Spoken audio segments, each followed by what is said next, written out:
I'm not misogynist at all, but rappers, those guys are misogynist, man. They get away with some shit. Lil Jon's got a song on his last album where he goes, no more dick for your pussy, just dick to your throat. You ain't gonna get no child support. Not that that's a bad approach to life necessarily, but I don't want kids growing up hearing that message. I don't want kids thinking that throat and support rhyme. It's not right.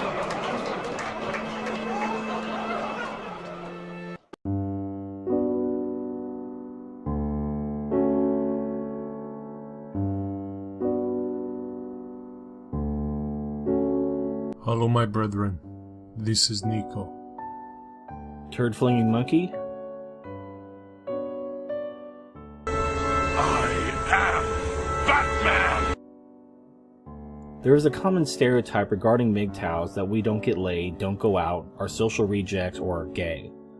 This is simply a defensive rationalization known as sour grapes.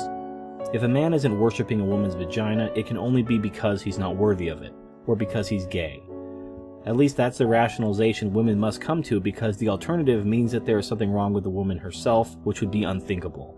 It is difficult for even men outside of the MGTOW community to understand how any man with a normal sexual appetite can reject marriage and long-term relationships out of anything other than an immature fear of commitment.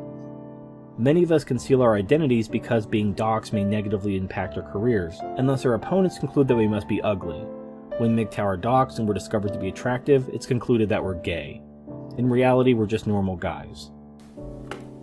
It seems like because the average guy, in his early 20s is so obsessed with getting laid that most of them initially, and I was including this, can't wrap their head around a man or having more important things to do. I mean, I found that since putting women on the back burner in my life, that my time's actually been filled with things that are important to me, such as my work, my hobbies, my friends, my family, and ultimately these things are much, much more fulfilling than seeing how many dates I can go on, how many times in a week I can get laid. Those things, while surface level fun, in the scheme of things are very, very shallow. And I found that myself and many other men, at least initially before it became MGTOW, was so obsessed with that, and it was to the detriment of other things. And so the things that I find worthy of my time, my job, my hobbies, my friends, my family, these are the things, to me, that are the most important. And they don't include, right now, long-term dating and long-term relationships, which, so far as I have seen, really have a lot of input of energy, but don't have a lot of output. And when it comes to what do I gain? Is that a little bit selfish? Absolutely. But at the end of the day, a relationship should enhance your life. It should enhance your goals. You should not have to pick a relationship or long-term dating at the expense of your life mission, of your friends, of your family, of your hobbies, of the things that you love. It doesn't have to be one or the other, and it shouldn't be. No one should ever make you pick like that. What we are saying and doing does mean that society, as it is currently constructed, cannot continue. Change is always painful, and what we're telling them is something that they have never experienced. Women are used to using their sexuality to easily manipulate sexually thirsty men, but when their tactics don't work, when MGTOW aren't impressed by their appearance or manipulative tactics, and when they're called out on their reliance on emotion rather than logical arguments, it presents a paradox that may threaten their reality. We're not fundamentally different from any other men, only in that we have seen through the lies and manipulation of women in society. What has been seen cannot be unseen, no matter how much begging, sexual manipulation or shaming you might do. If you want us to change our position, simply present a logical counter-argument or admit the current system does not benefit men and change it. Enough of the "not all women are like that" shit. I agree with you, and I find it pathetic that these women and feminists take time to downvote our videos and leave comments to try to shame us back onto the plantation. What are they hoping to accomplish? Outside of the internet, women don't even acknowledge the existence of men whom they perceive as unworthy of their attention. In fact, if these quote-unquote unworthy men give them a compliment, these women complain about being harassed and catcalled. They want these men to simply stop existing, and yet they come onto our channels to tell us how terrible we are. Nobody is forcing you to watch our videos, let alone vote or comment on them. If we're such unworthy losers, why don't you ignore us? Oh gosh, I hear constantly of how much I must be a loser, of how I've never gotten laid, of how I must live in my mom's basement, blah, blah, blah, blah, blah. And this could be further from the truth, but what's more telling is that these people come on, they listen to one of our videos, and then they just start spewing this vitriolic hate, and they don't even have any well thought out or good arguments. They just have ad hominem arguments, whereby they just try to discredit or disprove your point by discrediting your character, which has really no semblance on facts or logic. Your character, gravity, for instance, will work regardless of my character or regardless of how good or bad of a person I am while I'm discussing it. Gravity is still gravity. The facts are still the facts. The logic is still the logic. If you have a problem with my logic, or if they have a problem with my logic, they are welcome to debate it. But all they do is just use shaming language and insult us. And this just lets me know that these people who try to discredit MGTOW, disprove us, disprove of our lifestyle, are getting so desperate that they will not even try to coax us back or coddle us back, that they'll use shaming and bullying to try to get us to believe in the bull crap that they believe in. It doesn't end there. Women often act as a herd, and they may fear that men may influence other men to act in the same way, that we will pass our message to other men, that we will warn them that the game is rigged. There is nothing to gain from a woman other than a lot of headaches, financial destruction, and possibly prison time. It threatens them that we might pass the message on, and worse, that this message might eventually reach the men that they're hoping to exploit themselves. That might mean that they won't be able to marry some sucker and never have to work again, and that they might have to support themselves.